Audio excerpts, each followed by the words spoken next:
नमस्कार, मौलिक शक्ति न्यूज देख रहे हैं आप और मैं हूं आपके साथ साइमा। बिहार में चुनाव चोरी को लेकर के और वोट चोरी को लेकर लगातार आरोप लगते जा रहे हैं। दरअसल चुनाव आयोग की अंतिम मतदाता सूची की विश्वसनीयता पर भी अब सवाल उठ रहे हैं। नए मतदाताओं की संख्या में गड़बड़ी और नामों की बड़ी मात्रा में कटौती पर पारदर्शिता की कमी की बात सामने आ रही है। राज्य में करीब 68.5 लाख नामों की कटौती, हाशिए पर मौजूद समुदायों का बड़े पैमाने पर मताधिकार छीनने की कोशिश बताई जा रही है। सूची का विश्लेषण ये बता रहा है कि नेपाल और बांग्लादेश से सटे कई जिलों में मतदाताओं की जो संख्या है वो बेहद ही कम हो गई है। सबसे ज्यादा कमी मधुबनी में दर्ज की गई है, जहां 2,66,900 नाम हटाए गए और उसके बाद पूर्णिया में 1,90,858 और सीतामढ़ी में 1,77,474 नाम हटाए गए। अन्य उल्लेखनीय जिलों में जैसे सुपौल, इसमें 1,03,675, किशनगंज में 1,04,488 और पूर्वी चंपारण में 7,834 आंकड़ा है। ये सभी जिले मुस्लिम बहुल इलाके हैं। इन इलाकों को लेकर बीजेपी और उसके सहयोगी दल घुसपैठियों की मौजूदगी का आरोप लगाते रहे हैं। ड्राफ्ट मतदाता सूची में भी इन्हीं जिलों के मतदाताओं के नाम विभिन्न आधार पर साफ हो गए थे। सीमावर्ती क्षेत्रों में मतदाता संख्या में इस तेज गिरावट ने राजनीतिक बहस को फिर से शुरू कर दिया है, जिसमें ये अनुमान लगाया जा रहा है कि क्या ये हटाए गए नाम पहले किए गए घुसपैठियों को मतदाता सूची में शामिल करने के दावों से संबंधित है। जहां बीजेपी इस मुद्दे को लगातार उठा रही है, वहीं कांग्रेस के अलावा बाकी विपक्षी दलों ने निर्वाचन आयोग की प्रक्रिया पर असंतोष जताया है। एक्टिविस्ट और चुनाव विश्लेषक योगेंद्र यादव ने फाइनल मतदाता सूची को लेकर तमाम सवाल उठाए हैं। योगेंद्र यादव ने एक्स पर पोस्ट किया है और लिखा है कि चुनाव आयोग के अनुसार 1 सितंबर तक 16.93 लाख फॉर्म 6 आवेदन नए मतदाताओं के लिए प्राप्त हुए थे। इस तिथि के बाद के आवेदन अंतिम सूची में शामिल नहीं होने थे, लेकिन डेटा बताता है कि 21.53 लाख नाम नए मतदाता जो है वो जोड़े गए। आखिर 1 सितंबर के बाद कम से कम 4.6 लाख नाम कैसे जोड़े गए? उन्होंने मतदाताओं की कटौती की अस्पष्टता पर भी सवाल उठाए हैं। यादव ने कहा है कि चुनाव आयोग के मुताबिक ड्राफ्ट सूची से 3.66 लाख नाम हटाए गए, लेकिन इसकी कोई विस्तृत जानकारी नहीं दी गई। कितने नाम दस्तावेजों की कमी के कारण हटाए गए और कितने आपत्तियों के आधार पर ये अब तक स्पष्ट नहीं है।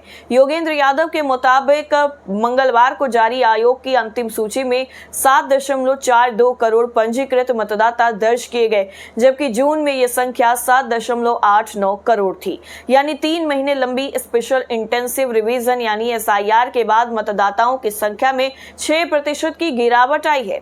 इसके साथ साथ खोजी पत्रकार और चुनाव विश्लेषक पूनम अग्रवाल ने फाइनल मतदाता सूची आने के बाद कई सवाल किए हैं। पूनम ने एक्स पर पोस्ट किया है और लिखा है कि बिहार SIR पर प्रेस विज्ञप्ति उचित ब्यौरे के बिना बेमानी है और इसके बजाय और भी सवाल खड़े करती है। एक बात तो साफ है कि इस प्रक्रिया में कुल 47 लाख मतदाताओं के नाम हटाए गए हैं, जो एक बहुत बड़ी संख्या है, लेकिन इस बारे में कोई स्पष्टता नहीं है। उनके सवाल भी हैं। पहला सवाल है कि कितने नए मतदाता जोड़े गए? हटाए गए 65 लाख मतदाताओं में से कितने दोबारा जोड़े गए? ड्राफ्ट रोल में पहले से शामिल 3.66 लाख मतदाताओं को क्यों हटाया गया? पूनम अग्रवाल ने यह भी लिखा है कि चुनाव आयोग को ये विवरण उपलब्ध कराने चाहिए। इसके साथ ही आलोचकों का आरोप है कि जल्दबाजी में की गई इस प्रक्रिया ने लाखों वास्तविक मतदाताओं को बाहर कर दिया, खासकर प्रवासी मजदूरों को। बिहार की आबादी का 20% से 50% हिस्सा प्रवासी है, जो राज्य से बाहर काम करते हुए फॉर्म जमा नहीं कर पाए। हालांकि चुनाव आयोग का दावा यह है कि हटाए गए 98% मतदाता दोबारा पंजीकृत हो गए, लेकिन अब भी लाखों लोग सूची से बाहर रहने के खतरे में हैं। मतदाता सूची आने से पहले मुस्लिम बहुल इलाकों से आए आंकड़ों ने चिंता बढ़ा दी थी और उदाहरण के लिए पूर्वी चंपारण की ढाका विधानसभा सीट में अकेले करीब 80,000 मुस्लिम मतदाताओं के नाम काटे जाने का दावा किया गया था। और अभी भी हर जिले के आंकड़े नहीं आए हैं, लेकिन जैसे जैसे आंकड़े आते जाएंगे ये तस्वीर और ज्यादा साफ होती जाएगी। वहीं बिहार के प्रमुख राजनीतिक दल आरजेडी प्रदेश कांग्रेस अध्यक्ष राजेश कुमार पहले ही फाइनल मतदाता सूची की खामियां गिना चुके हैं। आरजेडी के प्रदेश प्रवक्ता शक्ति सिंह यादव ने आरोप लगाया कि हमारे जबरदस्त प्रयासों के बावजूद गरीबों, दलितों, अति पिछड़े और अन्य पिछड़े वर्गों के नाम सूची में शामिल नहीं किए गए। हमने देखा है कि हर विधानसभा क्षेत्र में कम से कम 10,000 नाम हटाए गए हैं, जो लोकतंत्र के लिए शुभ संकेत नहीं है। इसके साथ ही शक्ति सिंह यादव ने कहा है कि फॉर्म 6 जमा करने वाले लोगों के नाम भी नहीं जोड़े गए। उन्होंने एसआईआर प्रक्रिया को बड़ा धोखा करार दिया। प्रदेश कांग्रेस अध्यक्ष राजेश कुमार ने कहा है कि एसआईआर शुरू से ही दिखावा रही है, जबकि वास्तव में इसकी निष्पक्षता और पारदर्शिता सवालों के घेरे में है। उन्होंने ये भी कहा कि मतदाता सूची से 68 लाख से ज्यादा मतदाताओं के नाम हटा दिए गए, जबकि केवल 21.53 लाख नए मतदाता ही जोड़े गए। जून में अचानक घोषित इस एसआईआर की समय सीमा को बिहार की विविधता और बड़ी प्रवासी आबादी को देखते हुए अव्यावहारिक बताया गया था।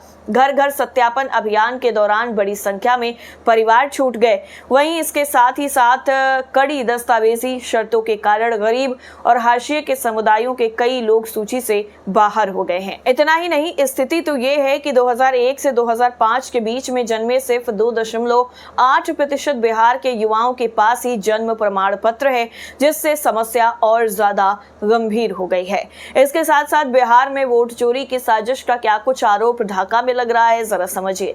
दरअसल बिहार के ढाका विधानसभा क्षेत्र में एक चौंकाने वाला खुलासा हुआ है। अभी जैसा मैंने आपको बताया कि 80,000 मुस्लिम मतदाताओं को सूची से हटाने की कोशिश की गई, वो भी बीजेपी के नाम और इसके लेटर हेड से।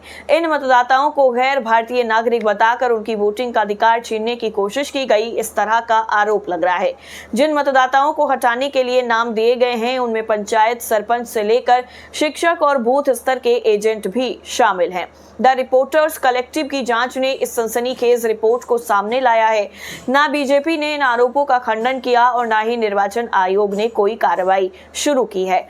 दरअसल ढाका विधानसभा क्षेत्र बिहार के पूर्वी चंपारण जिले में आता है। द रिपोर्टर्स कलेक्टिव की जांच के मुताबिक ढाका विधानसभा क्षेत्र की मतदाता सूची से 78,384 मुस्लिम मतदाताओं को हटाने के लिए औपचारिक शिकायतें दर्ज की गई हैं और ये शिकायतें 2 स्तरों पर की गई हैं। एक बीजेपी के ढाका विधायक पवन कुमार जायसवाल के निजी सहायक के नाम पर और दूसरी बीजेपी के बिहार राज्य मुख्यालय के लेटर हेड पर। इन शिकायतों में ये दावा किया गया है कि ये सभी मतदाता भारतीय नागरिक नहीं है, जो एक गंभीर और आपराधिक आरोप है। जांच में ये भी पाया गया है कि इन शिकायतों में ज्यादातर मुस्लिम नाम या ऐसे नाम शामिल थे जो पारंपरिक रूप से मुस्लिम समुदाय से जुड़े हुए हैं। रिपोर्ट में यह भी कहा गया है कि नाम हटाने के लिए दी गई ये सूची या तो डिजिटल सॉफ्टवेयर के जरिए फिल्टर की गई थी या फिर बूथ स्तर पर व्यवस्थित तरीके से तैयार की गई थी। एक शिकायत में खुद को निर्वाचन प्रबंधन विभाग बिहार का तिरहुत प्रमंडल प्रभारी के रूप में पेश करने वाले लोकेश नाम के व्यक्ति ने 78,384 मतदाताओं को गैर भारतीय बताकर हटाने की मांग की। हालांकि बीजेपी के ढाका संगठन अध्यक्ष ने इस लोकेश के अस्तित्व से ही इनकार किया है। फिर भी पार्टी ने इस मामले में कोई पुलिस शिकायत दर्ज नहीं कराई है। यानी कुल मिलाकर के जो विवाद है वो अब और ज्यादा बढ़ रहा है, क्योंकि अब फाइनल सूची भी आ गई है। वहीं दूसरी तरफ बिहार के ढाका में बड़े पैमाने पर वोट चोरी और नाम काटने का आरोप लग रहा है। तो आपका क्या कुछ मानना है इस पूरी खबर को लेकर, कमेंट करके जरूर बताइए। बाकी आप देखते रहिए मौलिक शक्ति न्यूज। नमस्कार।